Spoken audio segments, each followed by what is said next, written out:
An unexpected arrival. The night was unusually quiet in Dr. Rain Holloway's research facility.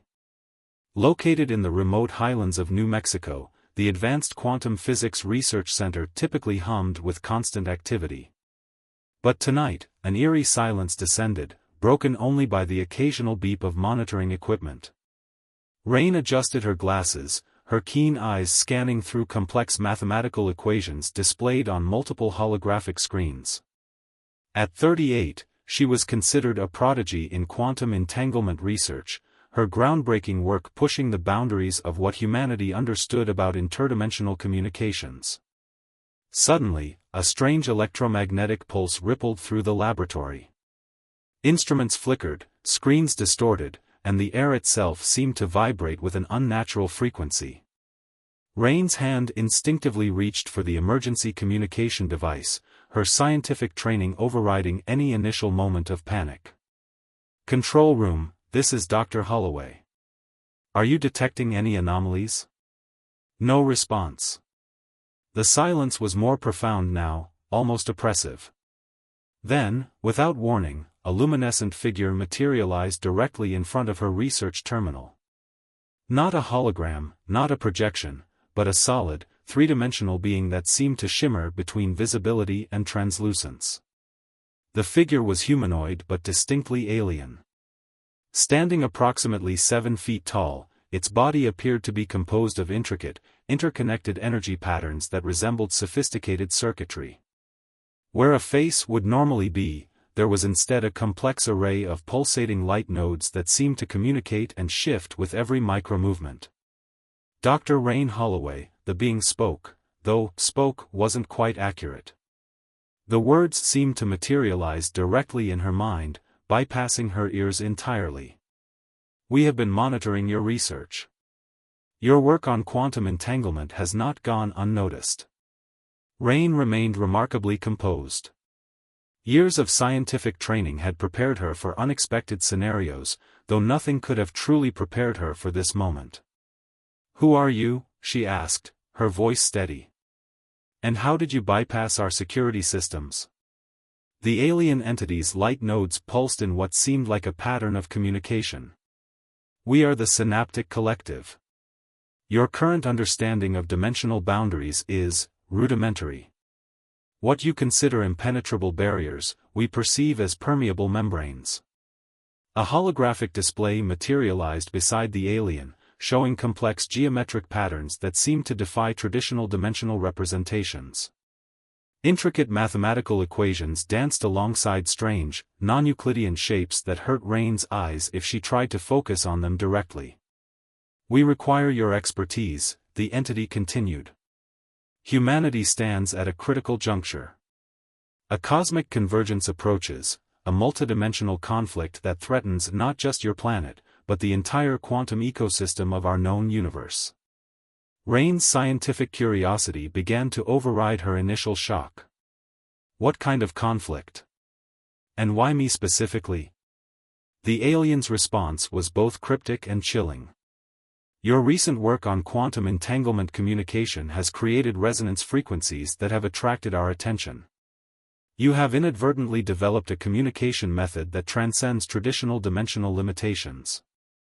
A series of research papers and experimental data began floating around the alien, highlighting Rain's most recent and groundbreaking work. Papers she had considered too radical for mainstream scientific publication were now being displayed with an almost reverential precision. "We are offering you a choice," the Synaptic Collective entity declared. "Collaborate with us to prevent a multidimensional catastrophe, or witness the gradual unraveling of reality as you understand it." Rain Holloway realized in that moment that her life was about to change forever. The quiet research facility, her carefully constructed world of scientific pursuit, was now the potential nexus of a conflict far beyond human comprehension. The alien waited, its light nodes pulsing with an almost patient anticipation. The choice was hers, and hers alone. The quantum proposition. The next 48 hours passed in a blur of classified briefings and intense scientific consultations. After her initial encounter, Rain had been whisked away to a top-secret global defense facility deep within the Rocky Mountains. Here, representatives from multiple international scientific and military organizations gathered to understand the Synaptic Collective's warning. Dr. Marcus Reyes, the lead coordinator for extraterrestrial research, spread holographic images across the conference table. Each projection showed increasingly complex dimensional distortions, spatial anomalies that looked like fracturing glass made of pure energy. The Synaptic Collective has provided limited information, Reyes explained, his voice tight with tension. They claim a multidimensional threat is approaching, something they call the quantum cascade. It's not an invasion in the traditional sense, but a systematic unraveling of dimensional stability. Rain studied the projections, her mind already racing with theoretical implications. It's like a cascading system failure, she murmured. But across dimensional boundaries instead of computer networks. The alien representative, now in a more stabilized holographic form, materialized at the end of the conference table. Its light-based form seemed to shimmer with an almost tangible urgency. Your species stands at a unique crossroads, the entity communicated. Most civilizations we've encountered either lack the quantum understanding to comprehend the threat or lack the innovative capacity to develop a solution. Humans are different. A series of historical scientific breakthroughs began displaying around the hologram, images of Einstein, Hawking, Curie, and other pioneering researchers.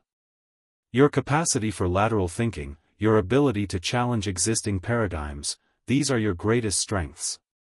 The threat, as gradually revealed, was complex. Certain cosmic entities were deliberately creating dimensional instabilities, targeting universes with unique quantum signatures. The Synaptic Collective had been fighting a losing battle, watching multiple civilizations collapse as these dimensional predators consumed entire realities. We need more than just scientific knowledge, the alien explained. We need human creativity. Your species' ability to improvise, to find solutions outside conventional thinking, is our most potent weapon. Rain leaned forward, her scientific skepticism warring with a growing sense of responsibility. What exactly do you need from us? The hologram shifted, displaying a complex quantum communication device. It looked like a fusion between advanced circuitry and something almost organic, pulsing with an inner light that seemed to breathe. We require a team of your most innovative researchers, the Synaptic Collective stated. Not just physicists, but individuals who can think beyond established scientific boundaries. Engineers, mathematicians, theoretical researchers who are willing to challenge everything they know about reality itself.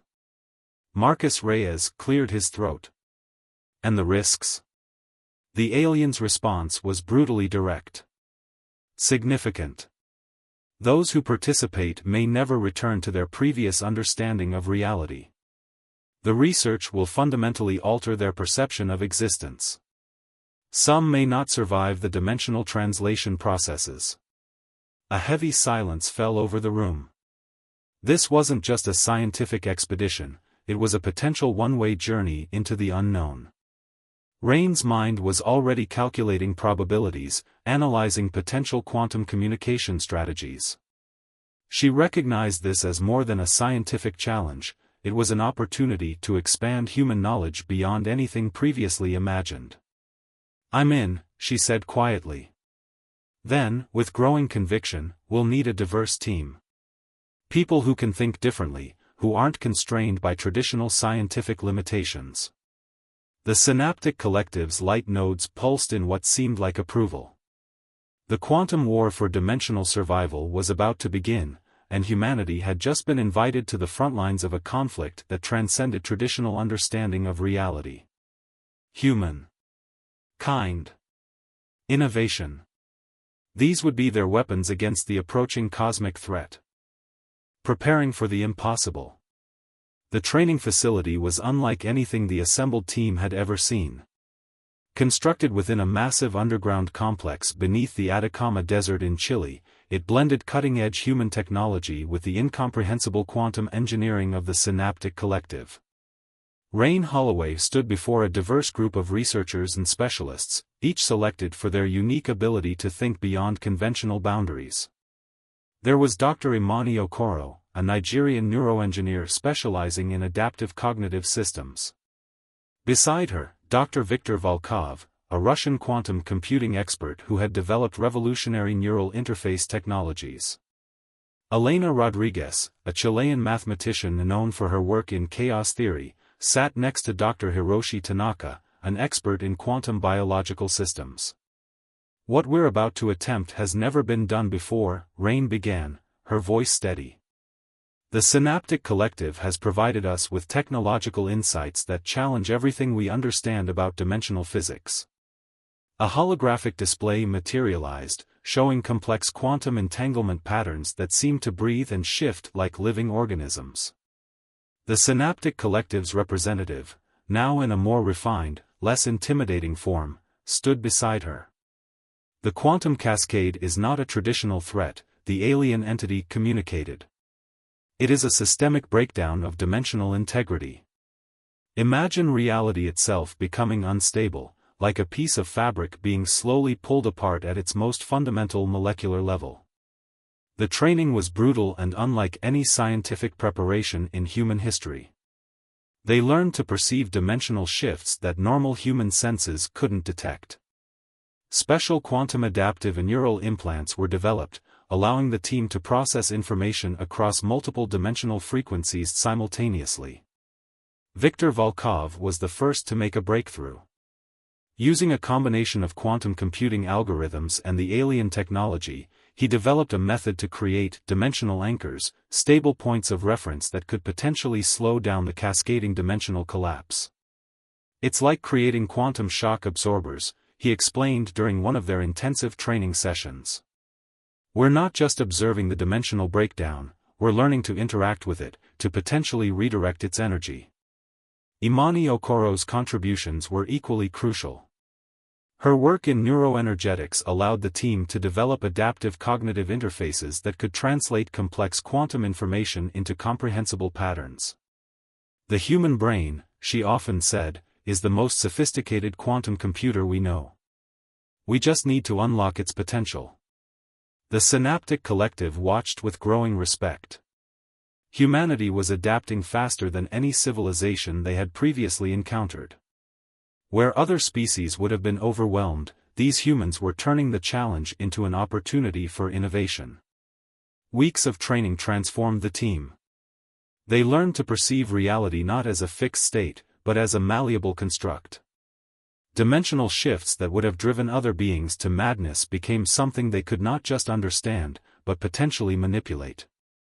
During one particularly intense training session, Elena Rodriguez discovered a mathematical pattern that could potentially predict dimensional instability points.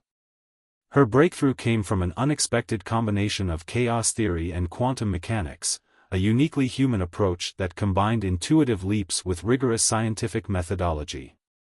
"We're not just preparing to fight," Rain told the team during a critical briefing.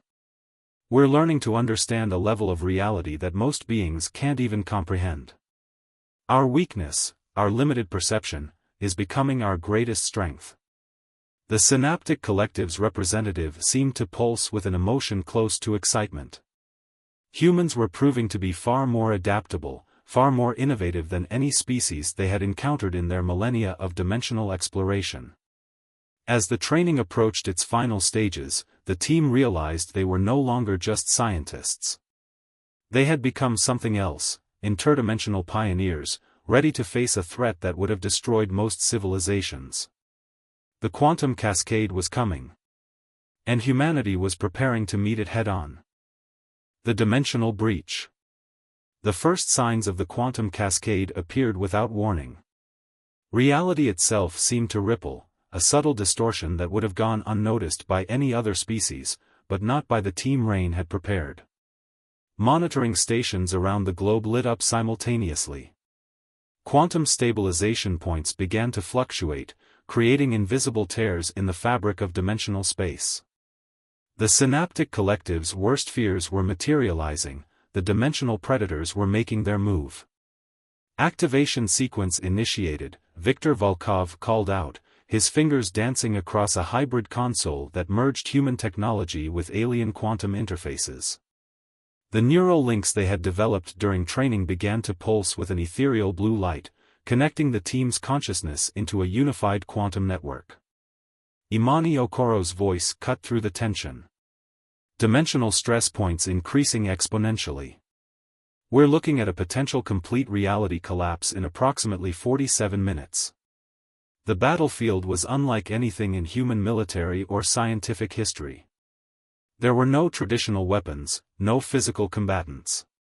Instead, the fight occurred at the most fundamental levels of reality, a war waged through mathematical equations, quantum frequencies, and cognitive resilience. Elena Rodriguez had developed what the team called dimensional anchor points, mathematical constructs that could temporarily stabilize reality's framework. These were more than just calculations, they were living, adaptive algorithms that could reshape themselves in real time. The predators are attempting to create cascading dimensional rifts, the Synaptic Collective's representative warned. Its form flickered, showing multiple simultaneous dimensional perspectives. They feed on the entropy created by dimensional collapse. Rain understood now what that truly meant. These weren't simply invaders, they were cosmic parasites that consumed the very fabric of reality, leaving nothing but quantum void in their wake. The first major breach appeared over the Pacific Ocean, a massive tear that looked like a wound in reality itself. Conventional monitoring equipment would have seen nothing. But their quantum-enhanced systems revealed a horrifying landscape of interdimensional chaos. Deploying quantum stabilization matrix, Hiroshi Tanaka announced. His work in quantum biological systems had proven crucial. They weren't just fighting with mathematics, they were using a holistic approach that treated dimensional space like a living, breathing entity. The team's neural links allowed them to perceive the dimensional conflict in ways no previous civilization had achieved. They could see the attack vectors, the potential points of reality collapse, and, most importantly, how to counter them. Victor's dimensional anchors began to activate. Imagine reality as a vast, complex tapestry, and these anchors were like strategic threads that could prevent the entire fabric from unraveling. Each anchor point was a unique combination of mathematical precision and adaptive quantum intelligence. We're not just defending, Rain realized out loud. We're learning their attack patterns. We're evolving our defense in real time. The Synaptic Collective's representative seemed almost stunned. No species had ever demonstrated such rapid adaptive capabilities during a dimensional conflict. Humans were turning a potential extinction-level event into a learning opportunity. Hours passed in what seemed like moments. The dimensional predators launched wave after wave of reality-destabilizing attacks. And each time, the human team found a way to not just defend, but to push back. Elena's breakthrough came unexpectedly. By introducing a series of chaotic mathematical sequences, essentially creating unpredictability within the predictable, she began to disrupt the dimensional predators' attack patterns. They expect linear responses, she explained, her eyes burning with an almost manic intensity. We're giving them quantum chaos. As the conflict reached its peak, the team realized they were doing more than just defending Earth. They were providing a template for dimensional defense that could potentially save multiple realities. The first major confrontation was drawing to a close. And humanity had not just survived, they had demonstrated a level of adaptive intelligence that was changing the very understanding of survival itself. Beyond boundaries. The aftermath of the dimensional conflict was nothing short of transformative. What had begun as a potential extinction event had become humanity's most significant evolutionary moment, a quantum leap in understanding that would reshape their entire perception of reality. In the weeks following the initial confrontation, the team discovered that their victory was more than just a defensive win. They had fundamentally altered the dimensional landscape, creating new pathways of interdimensional communication and defense that the Synaptic Collective had never thought possible. Rain Holloway stood before an international council, her presentation revealing the true magnitude of their achievement. Holographic displays showed intricate dimensional maps, living, breathing representations of realities that humans had only dreamed of understanding. "We're not just survivors," she explained, her voice calm but filled with profound significance. "We've become architects of dimensional stability." The Synaptic Collective's representative, now a permanent diplomatic presence on Earth, shared a startling revelation. Humanity was only the third civilization in known multiversal history to successfully repel a dimensional predator attack. More importantly, they were the first to do so with such innovative, adaptive strategy. Viktor Volkov's quantum anchoring technology was already being adapted for broader applications. Scientists realized that the same principles used to defend against dimensional collapse could be applied to solving complex global challenges, from climate change to energy production. Imani Okoro's neural interface research had opened up entirely new fields of cognitive science. The team's ability to perceive and interact with multiple dimensional frequencies had revealed that human consciousness was far more malleable and powerful than previously understood. Elena Rodriguez's chaotic mathematical sequences became a new branch of quantum mathematics. Universities around the world began developing entire departments dedicated to studying the Rodriguez principles, a method of creating adaptive, unpredictable systems that could respond to complex challenges. During a private moment, the Synaptic Collective's representative communicated something profound to Rain. "Most species see threats as obstacles," it explained. "Humans see them as opportunities for growth. Your greatest strength is not your technology, but your ability to transform challenges into evolutionary steps." The diplomatic implications were enormous. Earth was no longer seen as a primitive planet on the galactic stage. They had proven themselves as potential guardians of dimensional stability, a role that came with both incredible responsibility and unprecedented opportunity. Hiroshi Tanaka's research had revealed something even more remarkable. The quantum conflict had not just been a defensive action, it had fundamentally altered human potential. Subsequent genetic studies showed subtle but significant changes in human neural pathways, suggesting that the dimensional conflict had triggered an evolutionary response. "We're different now," Rain told her team during their final debrief. "Not just as scientists, but as a species. We've expanded our understanding of what's possible." The Synaptic Collective proposed a long-term collaboration. Earth would become a key strategic point in multidimensional defense, with human researchers working alongside alien scientists to develop new technologies and understanding. As global celebrations marked their victory, the team understood that their real work was just beginning. They had not just defended Earth, they had opened a door to a future where humanity's potential was no longer confined by traditional understanding of reality. The dimensional predators had intended to consume their reality. Instead, they had awakened something far more powerful, humanity's infinite capacity for adaptation, innovation, and growth. The universe would never be the same again.